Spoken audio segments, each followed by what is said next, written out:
The last time I saw my high school bully, I was crying in a bathroom stall at prom while she live posted my humiliation. The next time I saw her, she was sitting across from me in a blazer 2 sizes too big, clutching a cheap portfolio, begging for a job. She didn't recognize me, but I recognized her. And for the first time in my life, the power was on my side. My name is Emma Lewis, and in high school, I was that kid. The one who carried a sketchbook instead of a designer bag. The one who wore clearance rack sneakers and hand-me-down jeans. I wasn't invisible. I was worse, visible in all the wrong ways. Chloe Harper was the opposite. Cheer captain. Homecoming queen. Perfect hair, perfect body, perfect parents with perfect money. She had a way of laughing that made everyone else laugh with her, especially when she chose a target. On my third day of freshman year, she looked me up and down and said, "Cute notebook. Too bad it can't draw you a better face." Everyone laughed. That was the moment my 4-year sentence started. High school bullying doesn't always look like movies. Sometimes it's tiny cuts every day. Anonymous notes in my locker. No one invited you. Instagram stories with my outfit zoomed in and emojis laughing. Partners suddenly unavailable for group projects. The grand finale was prom. I almost didn't go, but my art teacher convinced me, "You'll regret missing your last night more than you'll regret a few dirty looks." I saved for months to buy that dress. Nothing fancy. When I walked in, Chloe's eyes went wide. For a second, she looked surprised. Then the smile came. Someone accidentally bumped into me and spilled red punch all over the front. Another girl snapped a photo as I stared down at the stain. By the time I made it to the bathroom, there was already a story posted, "When the dress is cheaper than the drinks." The day after graduation, I packed 2 duffel bags, handed my mom a crumpled note that said, "I'll make this worth it," and got on a bus out of town. College was not glamorous. Scholarships, 2 part-time jobs, instant noodles. But for the first time, no one knew me as that weird girl Chloe hated. I was just Emma. I poured everything into design and marketing. The same creativity they mocked became my career. Internship, junior designer, then slowly promotions. By 28, I was a hiring manager at a mid-sized tech company in the city, the kind of job people from my hometown didn't even know existed. On LinkedIn, it looked like a glow-up.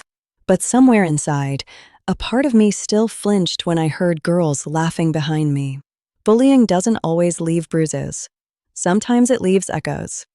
Then one Tuesday afternoon, I opened an email in our applicant tracking system and almost dropped my coffee. Name, Chloe Harper. Graduated from my old high school. Same grad year as me. Her resume looked tired. A couple of retail jobs. A year at a marketing agency that had since closed. A vague line about content creator with no links. There was a cover letter, though. She wrote, "I'm looking for a fresh start. I've made mistakes and I'm finally ready to grow up." If she only knew who was reading that. I could have rejected her with one click. Instead, I scheduled an interview. She walked into the conference room 5 minutes late, slightly out of breath. No glam squad. No cheerleader entourage. Just Chloe older, tired around the eyes, still trying to lead with charm. "Emma," she said, handing me her resume. Her smile faltered. You could see the moment recognition hit. I watched the color drain from her face. "Hi, Chloe. It's been a long time." I gestured for her to sit. There was a knot in my stomach, but I wasn't that girl in the bathroom anymore. I was the one on the other side of the table. She started talking fast. About rebranding herself, wanting a new chapter. My brain kept flashing back to the stories she told about me. Halfway through, I interrupted. "Chloe, do you remember high school?" She laughed weakly. "Barely. I was such a mess back then." I held her gaze. "Do you remember what you did to me?" For the first time since she walked in, she dropped the act. She swallowed hard and said, "Yeah, I do. I was awful to you." "I'm so sorry." Her voice cracked. "I think about it more than you'd believe." I could have made a scene. I could have listed every insult. Instead, I asked why. She said she was miserable, pressured, drowning at home, and took it out on whoever was easiest to hurt. I picked on you because you were kind. You never fought back. That made it easy. I hate that about myself. There it was. The bulbous, ugly truth I'd imagined 100 different ways. Did it erase the years of hell? No, but something in me unclenched. So here's what I did. I told the truth. On paper, you're not the strongest candidate. There are skill gaps we can't ignore. The only reason you're getting this much time is because you're a part of my story, whether I wanted you to be or not.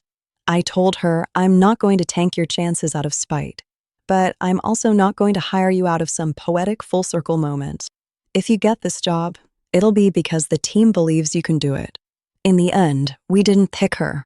There were stronger applicants. She got a polite rejection email like anyone else. No dramatic takedown. No speech where I announced, "Remember when you ruined my prom?" Just a boundary. But for me, that interview was the real revenge.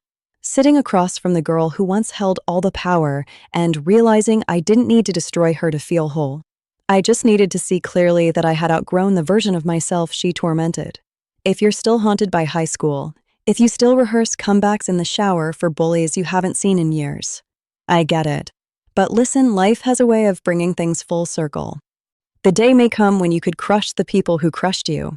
When it does, remember this. Your peace is more powerful than their downfall.